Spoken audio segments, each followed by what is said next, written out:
Michael Saylor is an American entrepreneur, co-founder of MicroStrategy, and a prominent Bitcoin advocate.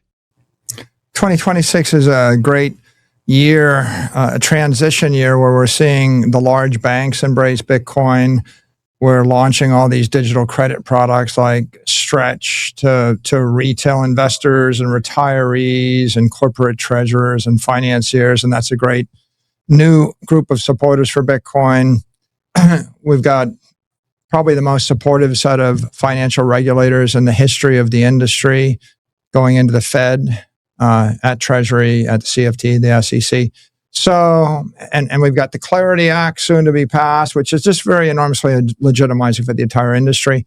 So I'm just looking forward to the advance and the expansion of the industry as it integrates into the mainstream finance. Michael Saylor said that 2026 is a pivotal year, describing it as a transition period where major banks are beginning to embrace Bitcoin.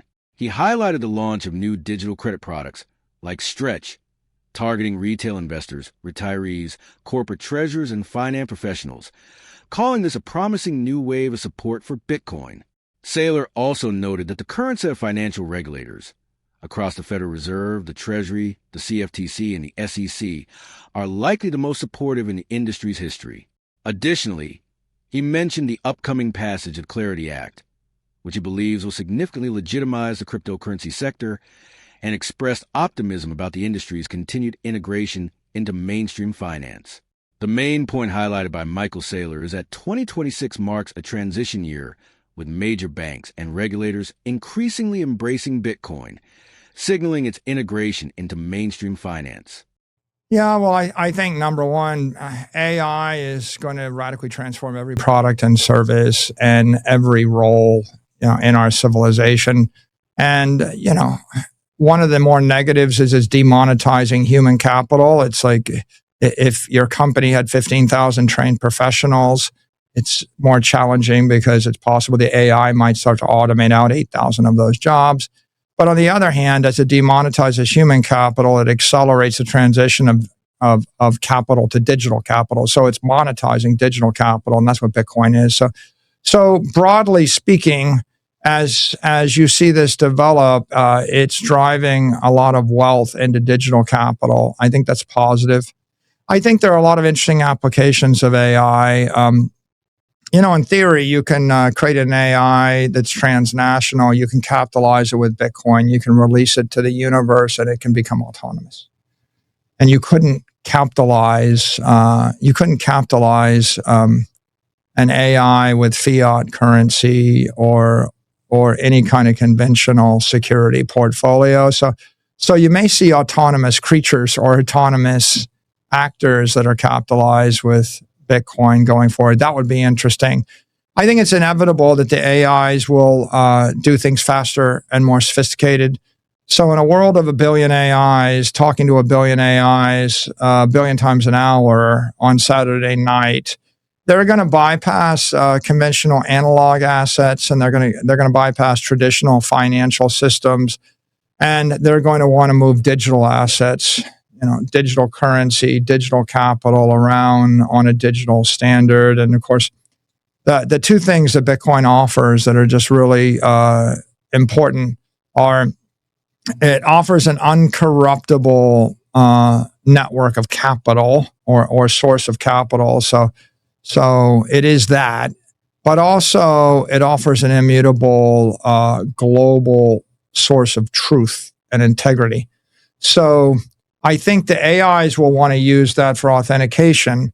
I also think that if the AIs begin to imitate us in phishing attacks, then the importance of cryptographic verification will become more important. And so authentication and verification cryptographically will start to absorb its authenticity or derive its authenticity or veracity from the Bitcoin network underlying, because Bitcoin, the Bitcoin network and Bitcoin transactions are the gold standard of authentication and veracity. So I think in this era, Bitcoin and all the underlying things it represents are going to grow more and more important to the digital. So if you want all of these digital systems to reach their full potential, you need You need a digital network, digital capital, digital currency, digital authentication, digital networks. And you need to do it natively in cyberspace. You can't have something which is not a native cyber asset that's a bearer instrument with final settlement. And so Bitcoin offers final settlement as opposed to conditional settlement. And so the difference between final settlement is the difference between an energy-rich environment in cyberspace or just the shadows or silhouettes of energy. If you want to do something that's real and substantial, you're going to need to move digital capital, digital property, digital currency that doesn't rely on a custodian in the real world for final settlement. What happens when AI starts replacing human work and shifts trillions of dollars into digital assets like Bitcoin? When you listen to Michael Saylor break down the intersection of AI and Bitcoin, the key takeaway isn't hype, it's structural change in how value is created and stored. You're looking at a world where artificial intelligence aggressively compresses the economic value of human labor while simultaneously amplifying the importance of digital native assets. As AI systems scale, automate decision-making, and interact with each other at machine speed, traditional financial rails begin to look inefficient, permissioned, and slow. In that environment, you start to see why a decentralized, immutable network like Bitcoin becomes attractive, not just as a store of value, but as a foundational settlement layer. You're no longer dealing with human trust models. Instead, you're dealing with cryptographic verification, where authenticity and final settlement matter more than institutional guarantees. The idea of AI agents transacting autonomously introduces a shift toward machine-to-machine economies, where capital must be programmable, borderless, and censorship-resistant. Fiat systems and legacy assets struggle to meet those criteria because they depend on intermediaries and jurisdictional constraints. Bitcoin, by contrast, operates as a bearer asset with final settlement built into its protocol, making it uniquely aligned with a high-frequency, AI-driven digital economy. As these systems evolve, the demand for incorruptible data, secure authentication, and trustless value exchange increases. And that's exactly where Bitcoin positions itself as core infrastructure rather than a speculative instrument. So as AI reshapes the global economy, the real question is, will you adapt to a Bitcoin-powered future or be left behind? Comment your thoughts, share this with someone exploring crypto, and subscribe for more insights. The core point emphasized by Michael Saylor is that as AI automates human labor and reduces the value of traditional human capital, wealth will increasingly shift into digital capital, and Bitcoin is positioned to become the primary, trustless system for storing, transferring, and authenticating that value in a machine-driven economy. I think that there'll be a group, the people, the companies and the individuals and the large holders and the advocates and the developers will continue to carry forward the Bitcoin ideology. And of course, any technician will understand the Bitcoin technology. But I think we're headed toward a world where there's 1 billion people that just want a bank account that pays them 8%. It's like 6-year-old girl, 75-year-old retiree. What they're going to know is that digital money is powered by Bitcoin.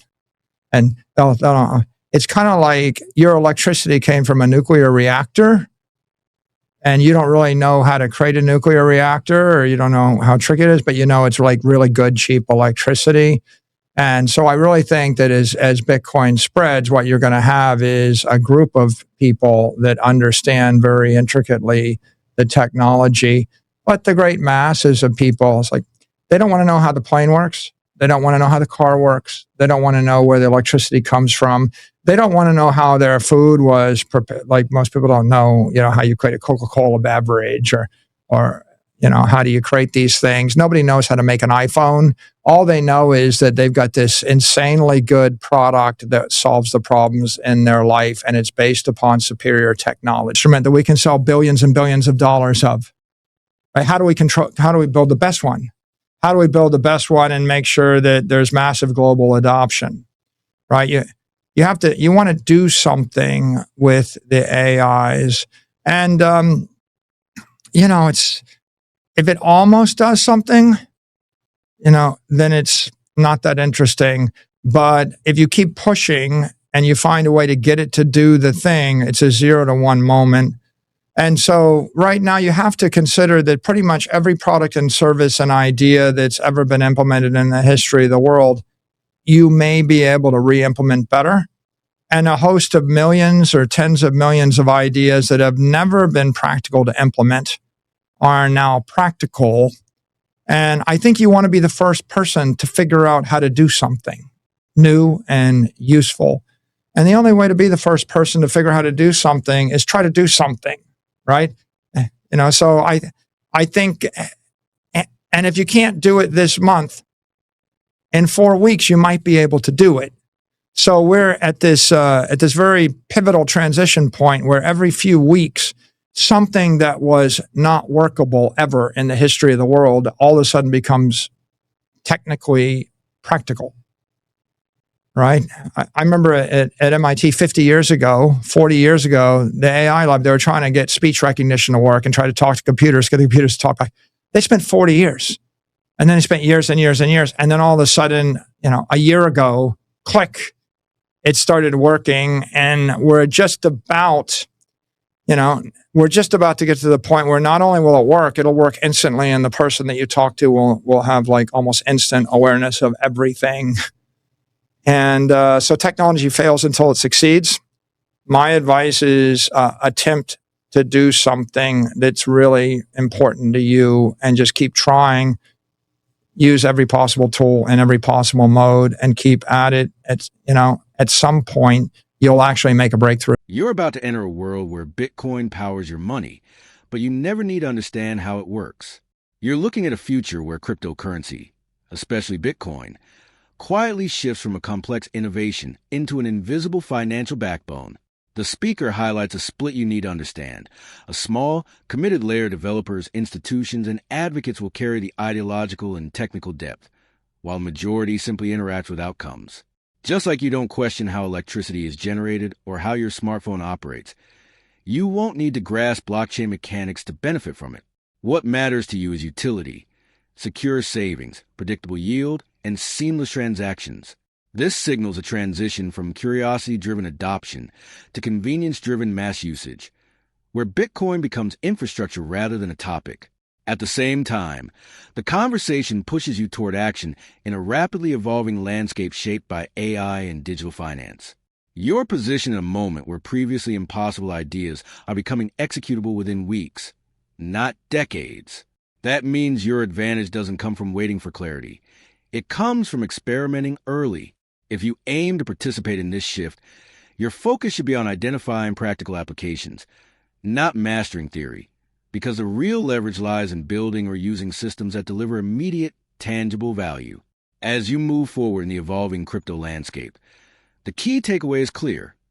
Bitcoin is transitioning from a debated asset into a foundational financial layer that prioritizes usability over understanding.